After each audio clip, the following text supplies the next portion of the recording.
Já parou para pensar que hoje você está vivendo coisas que ontem você não acreditava ser possível? Quem disse que seria fácil?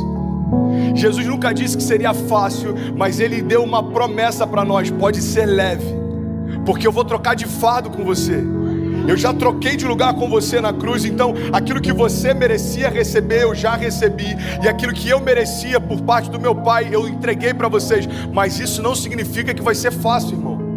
Se a gente perder tudo, mas não perder a fé, a gente não perdeu nada. Porque a fé é a chave que move o sobrenatural. A fé é aquilo que faz com que alguém que não tem nada aos olhos dos homens viva como alguém que já recebeu tudo aos olhos de Deus. Eu não me movo mais por aquilo que eu vejo, mas eu me movo por aquilo que eu creio. Se você se agarrar à fé que Deus depositou em você, nada vai ser impossível para você. Quem sabe não seja a hora de você crer no Deus que te respondeu hoje, quando ontem era impossível, e acreditar que amanhã Ele será presente na sua história e vai responder a sua oração.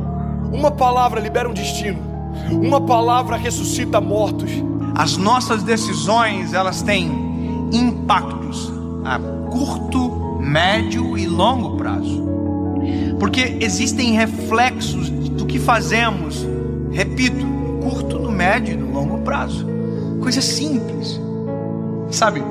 Coisas que às vezes parecem ser até simples demais, mas que são importantes e que definem a nossa trajetória. A razão número 1 pela qual as pessoas não conseguem o que querem é não saberem o que querem. Se você parar para pensar na nossa vida, nós só valorizamos quando aquilo que estava nas nossas mãos vai embora. E nas nossas mãos não tinha valor, mas quando vai embora a gente percebe o valor que tinha, mas que nunca falamos quando nas nossas mãos estavam. Nós não olhamos com um olhar sensível para aquilo que temos, para o que somos. Nós precisamos de dor, nós precisamos de perda para verbalizar coisas que os nossos sentimentos ocultam, às vezes até mesmo de nós.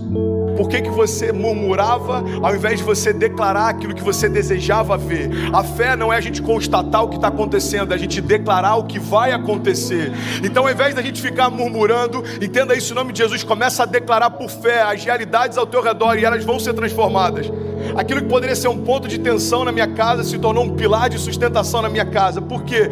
Porque não tem a ver com aquilo que me cerca, mas como eu enxergo aquilo que me cerca. E é por isso que eu quero te convidar em nome de Jesus a entender, cara, a razão pela qual a gente não vive muitas coisas é que a gente não sabe para onde a gente quer ir. Às vezes você já está num lugar onde um dia você sonhou que esse lugar traria para você plenitude. Aí agora você já está ansioso com um novo futuro. Aí quando o futuro chega, você já está ansioso com um novo futuro. Sabe uma das coisas que eu mais tenho visto na minha geração? Quando aquilo que um dia era futuro se torna presente, ele está encontrando a gente ausente, porque a gente já está sonhando com um novo futuro desejado. É dolorido falar isso, mas já parou para pensar que tem gente que só vai entender a preciosidade da vida quando a de alguém de muito perto for ceifada?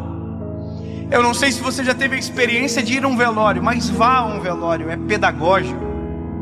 Você sai do velório muito mais amoroso, você sai do velório muito mais sensível, muito mais grato.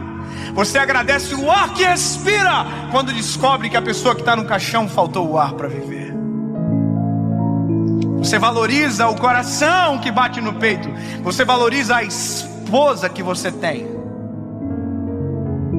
E às vezes só se valoriza quando perde. Você verbaliza, às vezes, palavras fora de hora. Vá a um velório onde alguém que perdeu o pai e que nunca disse que o amava, para você ver a dor que é. Ele abraça o caixão, ele grita: eu te amo! Mas essa palavra não surte mais nenhum efeito, porque quem precisava ouvir não ouve mais. Porque tem coisas que só valem enquanto há tempo, fora de tempo não vale mais. O seu posicionamento define os seus limites. Sabe, isso está ligado à tua fé, isso está ligado à tua família, isso está ligado ao teu chamado. O teu posicionamento define os seus limites. Tem milagres que você está esperando que aconteçam, mas você não deu os primeiros passos de fé para que eles se realizem. Tem romper que você está esperando que se manifeste, mas você ainda não deu os primeiros passos de fé para que ele aconteça. Tem momentos, irmão, que a gente está clamando para que Deus mande a chuva, mas a gente nem preparou a terra ainda. E Deus está falando: ei, se eu mandar a chuva do jeito que os campos estão, eu vou destruir a tua plantação, eu não vou te abençoar com isso. É Deus falando: ei, se prepara para receber aquilo que eu quero derramar, se prepara para receber aquilo que eu vou derramar sobre você. Você precisa se posicionar na direção do teu milagre.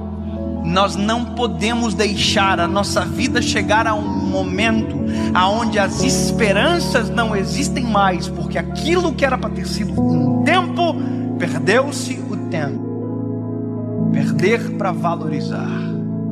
Nós não precisamos disso. Nós não precisamos, deixar ir embora para perceber a importância que tinha quando estava perto. Alguém que não é rei ainda, mas já se porta como tal, está preparado para assumir o trono. Você quer um exemplo claro? Deus unge Davi. Davi era improvável, Davi era desconhecido, Davi até para o seu pai e para os seus irmãos era invisível, mas a partir daquele dia, aos olhos de Deus, Davi já estava no trono.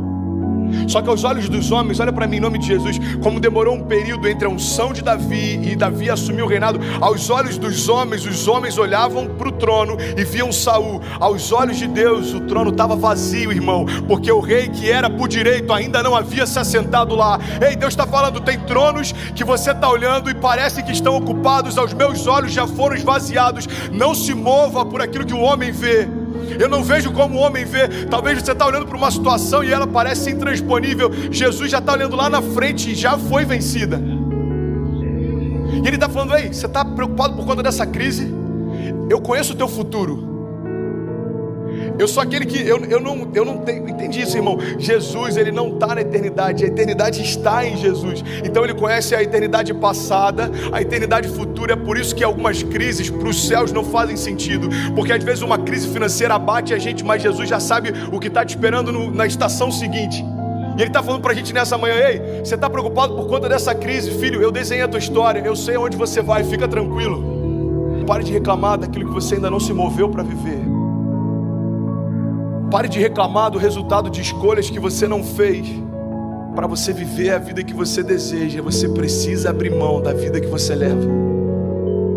2 Crônicas 7,14 diz: se o meu povo, que se chama pelo meu nome, se humilhar e orar e buscar a minha face e se afastar dos seus maus caminhos, dos céus eu ouvirei, perdoarei os seus pecados e eu sararei a sua terra. Existe uma condicional. Deus está dizendo: olha, se o meu povo, que se chama pelo meu nome, se humilhar e clamar e se arrepender, o que ele está dizendo é o seguinte: se você der os passos de fé, os céus vão reagir àquilo que você está se movendo. Evangelho não tem a ver com conforto, Evangelho tem a ver com propósito. E é por isso que muitas vezes a conta não fecha. Irmão, quem disse que seria fácil? Eu quero te encorajar a você se posicionar na direção do seu destino, na direção do destino que Deus prometeu para você. Nada menos do que isso vai ser aceitável. Salmo 126, versículo 5 diz: aqueles que semeiam com lágrimas, com cantos de alegria colherão. Aquele que sai chorando enquanto semeia, voltará com cantos de alegria, trazendo seus feixes. Mas eu não posso fazer por você aquilo que só você pode fazer.